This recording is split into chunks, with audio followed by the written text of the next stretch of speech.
ये मेड़ता है, ये साक्षी है उस घटना का जिस पे शायद आज का विज्ञान विश्वास नहीं करेगा।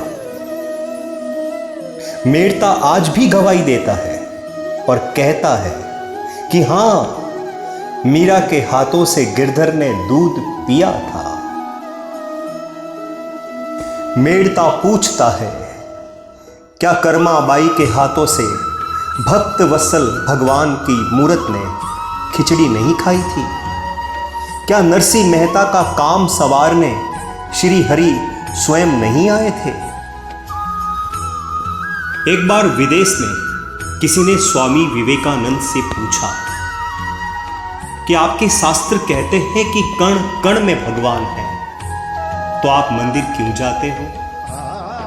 तब स्वामी विवेकानंद ने बहुत सुंदर जवाब दिया कि वैसे तो हवा सभी जगह है, लेकिन हम किसी घने छायादार वृक्ष के नीचे बैठते हैं तो उस हवा की एक विशेष अनुभूति होती है।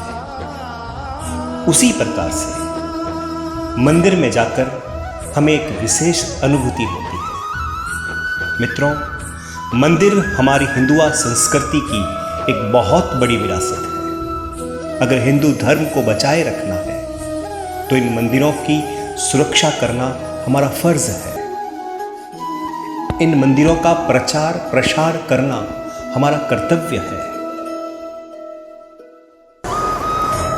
मित्रों, अभी मैं जिस प्रतिमा के समक्ष खड़ा हूं, मीराबाई के जिस मूर्ति के सामने मैं खड़ा हूं, ये मूर्ति ज्यादा पुरानी तो नहीं है, लेकिन इस मूर्ति का भी एक बहुत सुंदर इतिहास है कि जिस आर्टिस्ट ने इसको बनाया, जिस मूर्तिकार ने इस मूर्ति को बनाया, जो भी उसको वक्त लगा 25-30 दिन का, उस पूरे 25-30 दिन तो व्यक्ति निराहार रहा।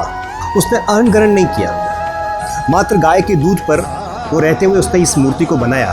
और इस मूर्ति की सबसे बड़ी विशेषता यह है कि इसके मूर्ति के समक्ष चार भुजानाथ की मूर्ति है। दूरी भी है काफ़ी, लेकिन जैसे ही मुख्य द्वार खुलता है मंदिर का, सबसे पहले चार भुजानाथ की मूर्ति के दर्शन मीराबाई की ये मूर्ति करती है। चार भुजानाथ और बाई मीरा की जो ये मूर्ति है, दोनों का जो आई कांटेक्ट है बिल्कुल इक्वल है। और ऐसा कहा जाता है कि जिस मूर्तिकार ने इस मूर्ति को बनाया और मूर्ति यहाँ पे स्थापित होने के 3 दिन पश्चात वह भी वैकुंठ धाम चला गया।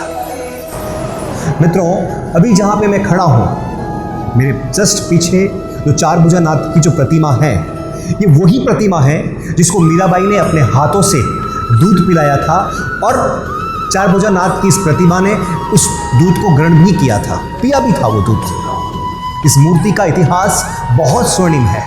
ऐसा कहा जाता है कि इस क्षेत्र का एक मोची, उसकी एक गाय नित दिन जंगल में जाया करती थी और एक जगह पे जाकर अपने थन से दूध टपकाया करती थी।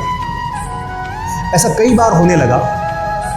एक दिन यहाँ के राजा ने उस जगह को खुदवा कर देखा तो उसमें से ये प्रतिमा जी बाहर आए, चार भुजानाथ के। और जब यहाँ पे ये प्रतिमा बाहर आई तो यहाँ के राजा, जो कि मीराबाई के दादाजी थे, मेड़ता रियासत के राजा राव दूदाजी ने इस मूर्ति को यहाँ पे स्थापित किया।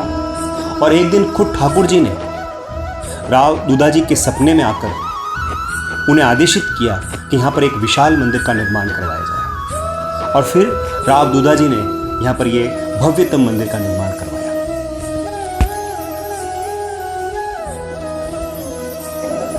तो वो उसी समय की एक घटना है कि इस प्रतिमा ने मीराबाई के हाथों से दूध ग्रहण किया।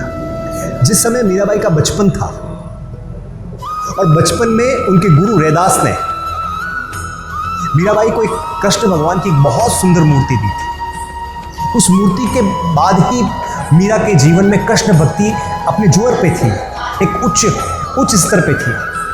उस मूर्ति को मीराबाई ने सदैव अपने जीवन में अपने साथ रखा। और जब अंतिम समय, जब वो द्वारिका जाने वाले थे, द्वारिका चले भी गए थे, लेकिन प्रभु में लीन होने से पहले वो यहाँ पर आए एक बार और उस मूर्ति को यहीं छोड़ गए। मित्रों, मीरा मंदिर के पुजारी जी मेरे साथ में हैं। वे भी चार भुजानाथ के परम भक्त हैं, युवा हैं। मैं जानना चाहूँगा कि इस मंदिर के बारे में उनकी क्या राय है। मेरे साथ में है जी। नमस्कार, प्रणाम जी, जैसे नमस्कार। 4 बजे मंगला आरती होती है सुबह 4 बजे। वक्त फिक्स है, आरती भी फिक्स है। 10 बजे की आरती में जो आएंगे वो 10 बजे की आरती में आएंगे। राजभोग 12:30 बजे होता है। राजभोग के अंदर दाल बाटी चूरमे का भोग श्री ठाकुर जी को चढ़ाया जाता है और एक टाइम में अन्न का भोग श्री चारुजा जी के ऋण होता है। शाम को चारुजा जी के रात को 9 बजे दूध का भोग लगाया जाता है। 500 वर्षों से यही प्रक्रिया चलती आ रही है और आगे चलती रहेगी।